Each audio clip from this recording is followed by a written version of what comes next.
तो जी अब हम देखेंगे जी, अब प्रीवियस लेक्चर में हमने देखा कि प्रेफरेंसेस क्या होते हैं। अब हम देखेंगे वेल बिहेव्ड प्रेफरेंसेस क्या है।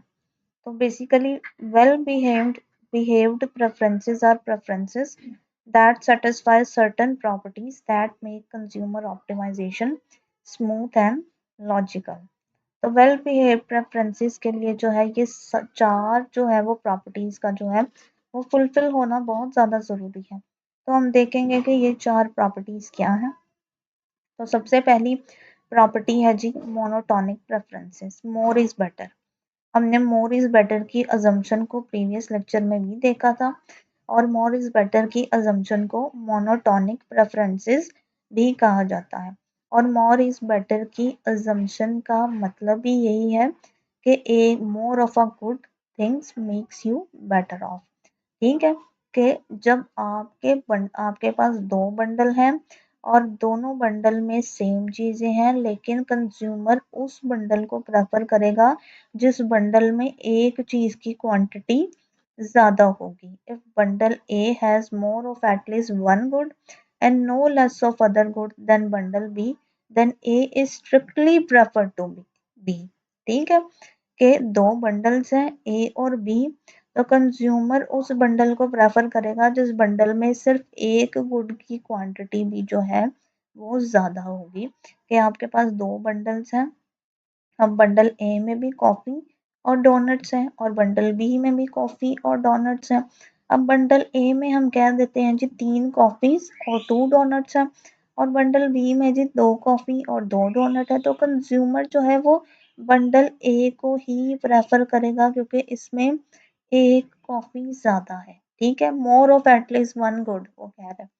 तो क्योंकि कंज्यूमर बंडल ए प्रेफर करेगा क्योंकि उसमें एक कॉफी ज़्यादा है and no less of other good, और उसमें डोनट की क्वांटिटी सेम है लेकिन एक कॉफी ज़्यादा है, तो इसलिए कंज्यूमर जो है वो बंडल ए को ही प्रेफर करेगा।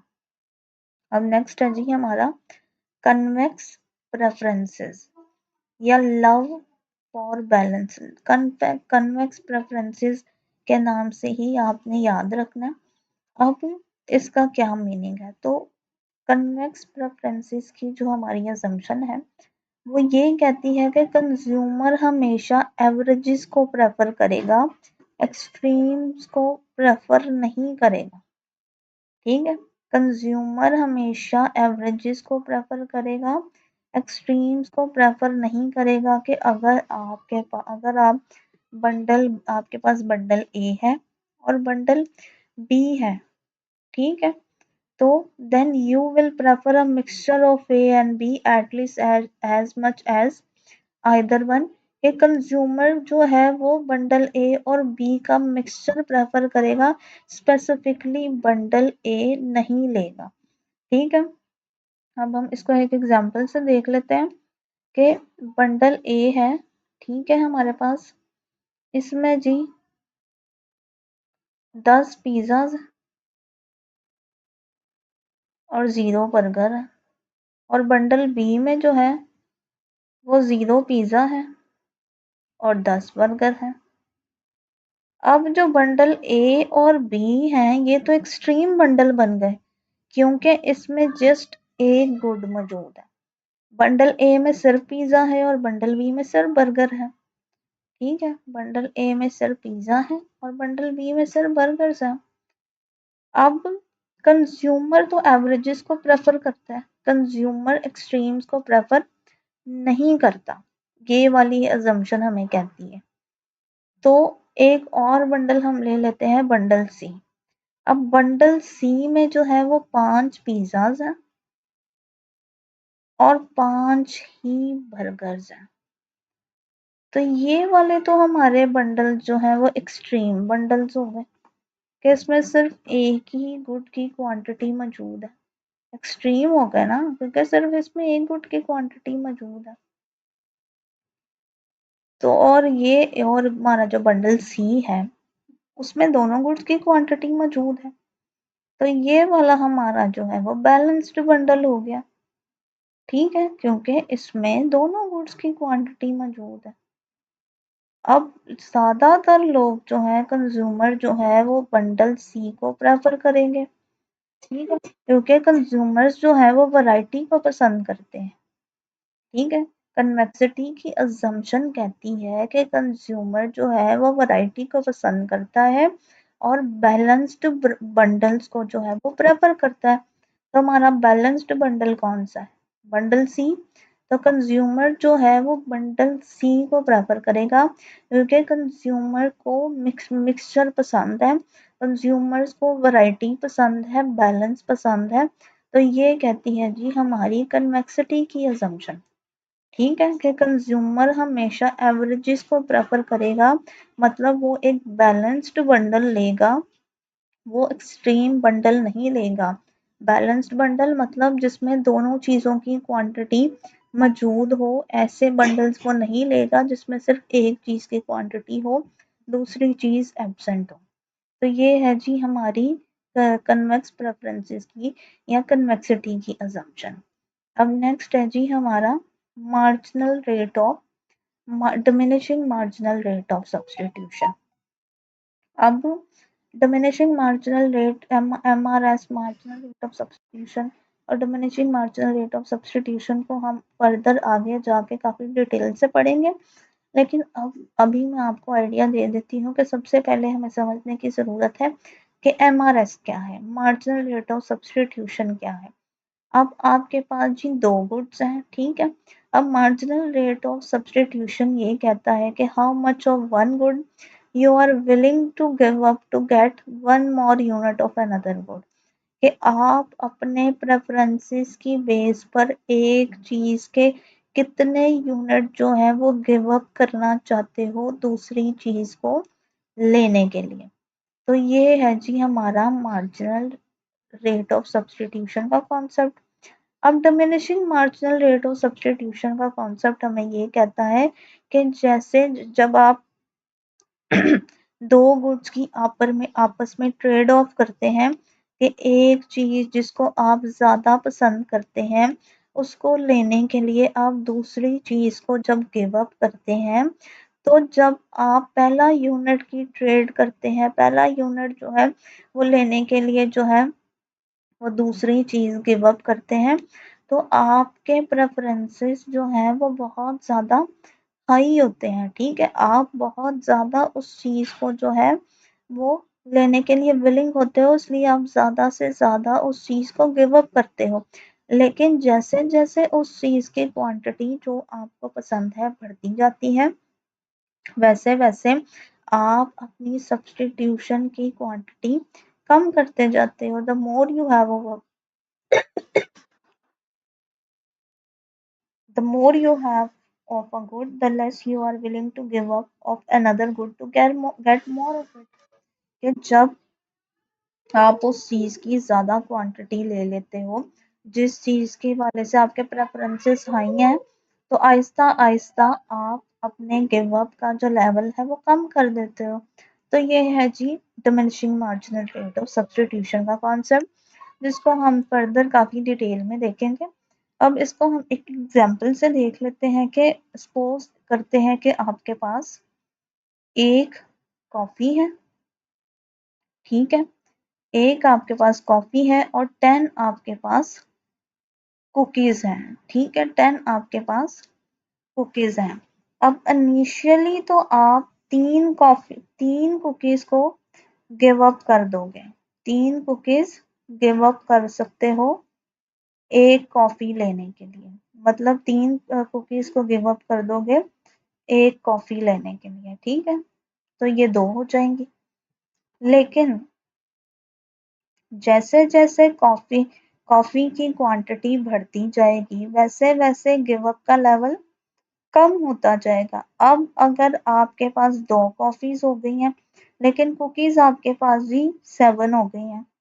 अब आप अगर एक और कॉफ़ी लेना चाहता है कंज़्यूमर, तो वो 2 कुकीज़ को गिव अप करेगा और एक और कॉफ़ी ले लेगा। अब अगर वो एक और कॉफ़ी लेना चाहता है, तो यहाँ पे जो है वो सिर्फ़ तो उसके पास कितनी रह जाएंगी, अगर वो 2 गिव अप करेगा तो 5 रह जाएंगी, और कॉफी कितनी हो जाएंगी, 3 हो जाएंगी। अगर अब कंज्यूमर एक और कॉफी लेना चाहता है तो उसे अब वो सिर्फ 1 यूनिट ही कॉफी का जो है वो गिव अप करेगा। ठीक है, तो कॉफी और कुकी दोनों की अब क्वांटिटी सेम हो गई है। तो जैसे-जैसे जो है वो एक चीज़ की क्वांटिटी ज़्यादा हो, जैसे-जैसे कॉफ़ी की क्वांटिटी जो थी वो ज़्यादा होती जा रही थी, वैसे-वैसे कंज़्यूमर जो था वो अपना जो है वो दूसरी गुड्स को जिसको वो गिव अप कर रहा था उसकी क्वांटिटी कम करता जा रहा था। ठीक है? क्योंकि पहले जो इनिशियली जो थी, अगर हम देखें तो पहले कॉफ़ी 1 थी और कुकी 10 थी। इसका मतलब ये है कि कॉफ़ी जो थी वो बहुत ज़्यादा स्केर्स थी, ठीक है? बहुत ज़्यादा वैल्यूएबल थी, बहुत ज़्यादा रेयर थी, नायाब थी। लेकिन जब उसने, इसलिए वो बहुत ज़्यादा उसके प्रेफ़रेंसेस हाई थे कॉफ़ी के हवाले से, तो उसने 3 कुकीज़ को गिव अप कर दिया सिर्फ़ 1 कॉफ़ी लेने के लिए। लेकिन जैसे-जैसे कॉफ़ी के यूनिट्स जो थे, वो ज़्यादा होते जा रहे थे, तो इसका मतलब ये है कि अब कॉफ़ी इतनी स्केर्स नहीं रही। अब कॉफ़ी उसके पास अबंडेंट है।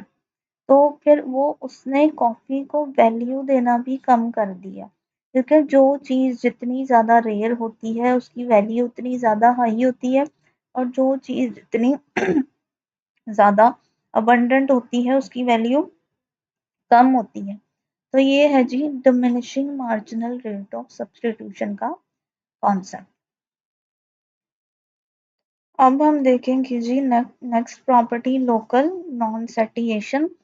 तो लोकल नॉन सेटिएशन की प्रॉपर्टी जो है वो हमें ये कहती है कि no matter what bundle you have there is always another bundle very close to it that you strictly prefer.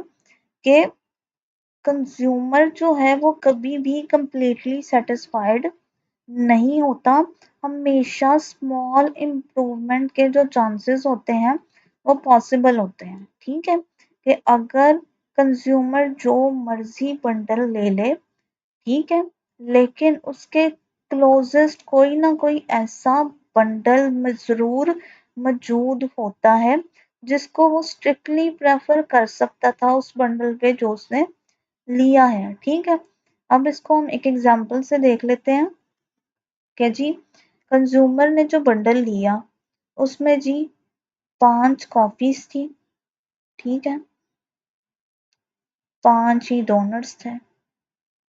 अब कंज्यूमर स्टिल प्रेफर कर सकता था उस बंडल को जिसमें 5 ही कॉपीज थी, 5 ही डोनट्स थे, लेकिन उसमें थोड़ी सी टाइनी बिट मोर कॉफी भी ऐड थी। ठीक है, क्योंकि हम कहते हैं जी मोर इज बेटर। तो थोड़ी किसी भी चीज की थोड़ी सी भी ज्यादा क्वांटिटी जो है वो कंज्यूमर को बेटर ऑफ करती है। तो ये है लोकल नॉन सेटिएशन का कॉन्सेप्ट, कि कंज्यूमर कुछ भी हो जाए, कंज्यूमर कंप्लीटली तौर पर सेटिस्फाइड नहीं होता। हमेशा स्मॉल इम्प्रूवमेंट के चांसेस जो होते हैं वो पॉसिबल होते हैं। अब ये थी जी वेल बिहेव्ड प्रेफरेंसेस की 4 प्रॉपर्टीज। ठीक है, कि ये 4 प्रॉपर्टीज सेटिस्फाइड होंगी तो फिर ही हम अपने प्रेफरेंसेस को वेल बिहेव्ड प्रेफरेंसेस कहेंगे। अब एक और कॉन्सेप्ट है जो हमने स्टार्ट में देखा, रैशनैलिटी का। Economist assume consumers are rational. अब कंज्यूमर रैशनल तब होते हैं जब वो 4 अजम्पशंस को जो है, जो 4 प्रॉपर्टीज को जो है वो सेटिस्फाई करते हैं।